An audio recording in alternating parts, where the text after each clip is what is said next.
Hola, buenos días. Hoy la lectura del Santo Evangelio es según San Lucas, capítulo 21, versículos del 5 al 19, y nos dice así. Algunos de los seguidores estaban hablando de lo hermoso que era el templo. La construcción era de piedras de excelente calidad y estaba adornada con materiales donados por la gente.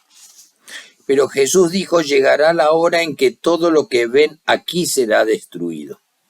No quedará piedra sobre piedra y todo se vendrá abajo. Los seguidores le preguntaron a Jesús, Maestro, ¿cuándo va a suceder esto? ¿Cuál será la señal para saber que está a punto de ocurrir? Jesús dijo, tengan cuidado, no permitan que nadie los engañe, porque muchos vendrán en mi nombre y dirán, yo soy el Mesías, y ha llegado la hora, pero no lo sigan. No tengan miedo cuando oigan sobre guerras y rebeliones.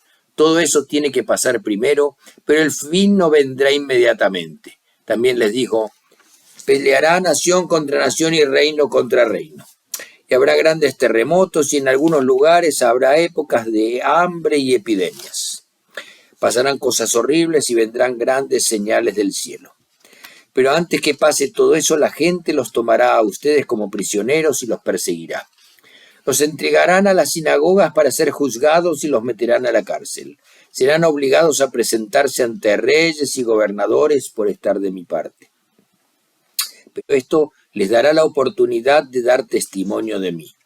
Despreocúpense de antemano por lo que van a decir para defenderse, porque yo les daré las palabras de sabiduría a las que ninguno de sus enemigos podrá oponerse ni contradecir.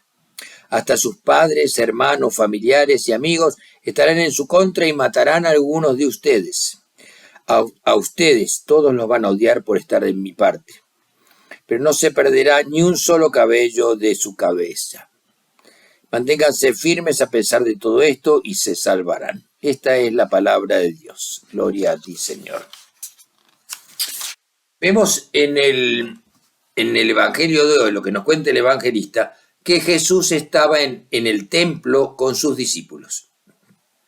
Algunos estaban impresionados y asombrados por la riqueza del templo, las gigantescas piedras con que estaba construido y por todos los lujosos detalles. El templo era enorme, era espectacular y era considerado una de las 7 maravillas de la antigüedad. Había sido construido por el rey Herodes y era un símbolo de su poderío. A diferencia del concepto tradicional de templo, en ese edificio no solamente debía habitar Dios y donde se realizaban sacrificios para el perdón de los pecados, sino que era desde donde se ejercía el poder político y económico de Israel. Dentro de un gran patio habían 3 edificios, uno a continuación del otro. El último, un poco más alto que los otros, estaba destinado a contener el arca de la alianza y otros elementos sagrados de la religión judía. En ese lugar era donde Dios debía habitar. Esta habitación, este lugar, este edificio, estaba separado de los demás por una gran cortina. Esa cortina de un velo muy pesado fue el mismo que en el momento de la muerte de Cristo se rasga, se rompe como de un símbolo, que desde ahora en más no habrá nada que separe a hombres y mujeres de Dios. Ni la gente, ni el rey, ni los dirigentes religiosos podían entrar a esa habitación. Solamente el gran sumo sacerdote entraba solamente un día al año para una ceremonia determinada.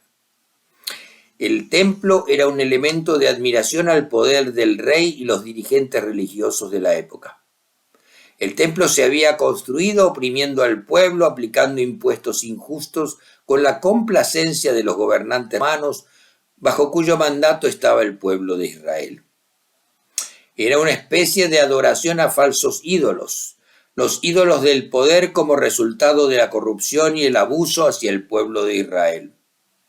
Era una especie era una adoración a algo construido por el hombre.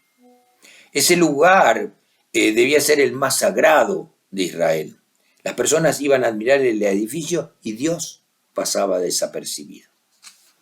Ante la sorpresa de los discípulos dice, en cuanto a estas cosas que ven, días van a venir en que no va a quedar piedra sobre piedra que no sea destruida. ¿Esto es una visión o una adivinación del futuro por parte de Jesús? Nos podemos preguntar. El texto este está pasando en el año 33 y el templo será destruido en el año 70.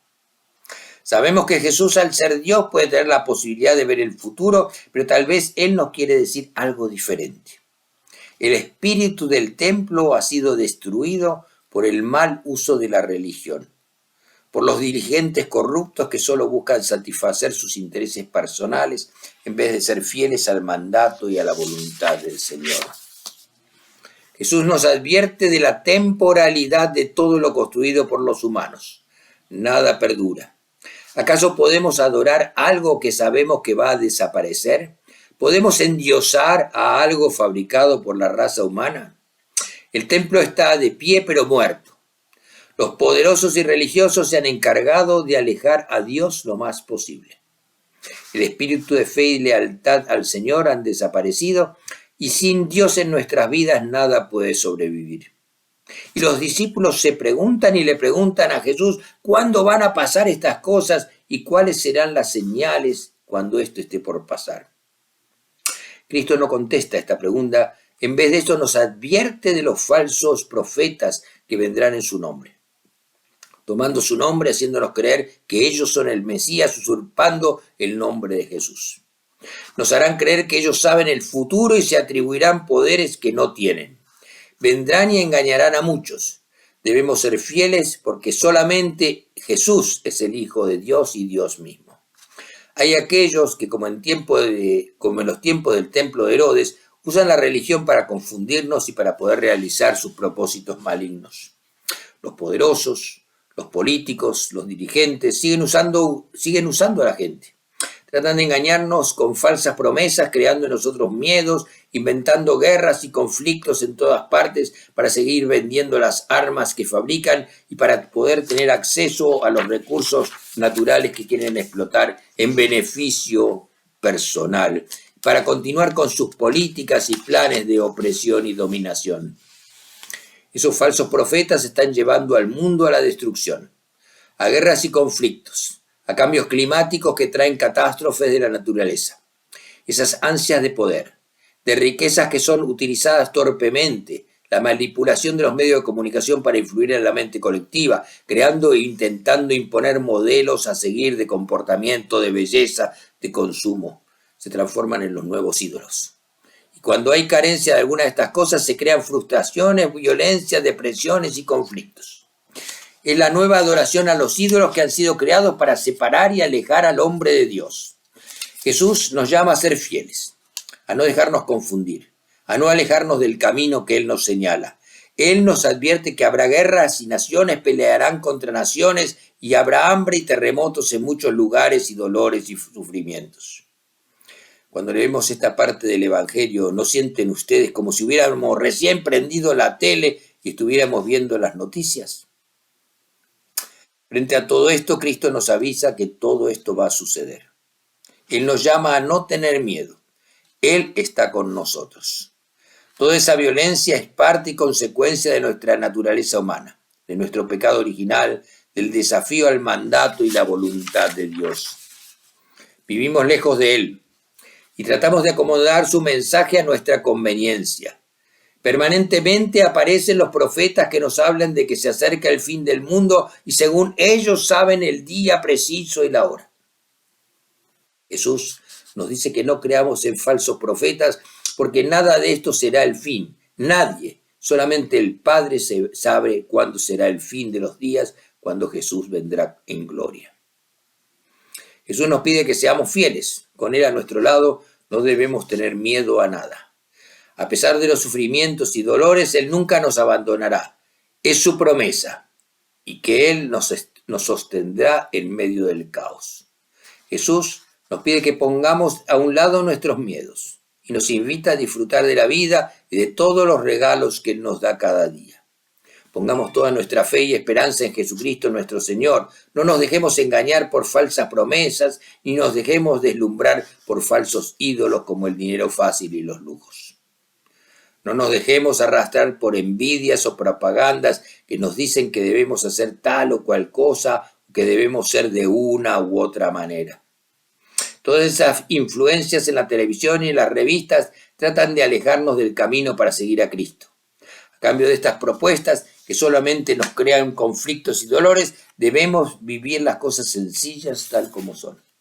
La vida puede tener mucho más sentido y la podemos disfrutar mucho más si seguimos el mandato de nuestro Señor de amarlo sobre todas las cosas y amar a nuestro prójimo.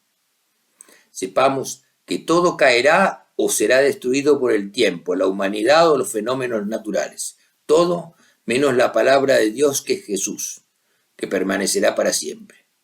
Debemos depositar toda nuestra confianza en Jesús, en Él solamente. Jesús, la voz de Dios Padre, quien nos sostendrá siempre y estará siempre con nosotros. Amén. Que tengan una buena semana y que Dios los cuide.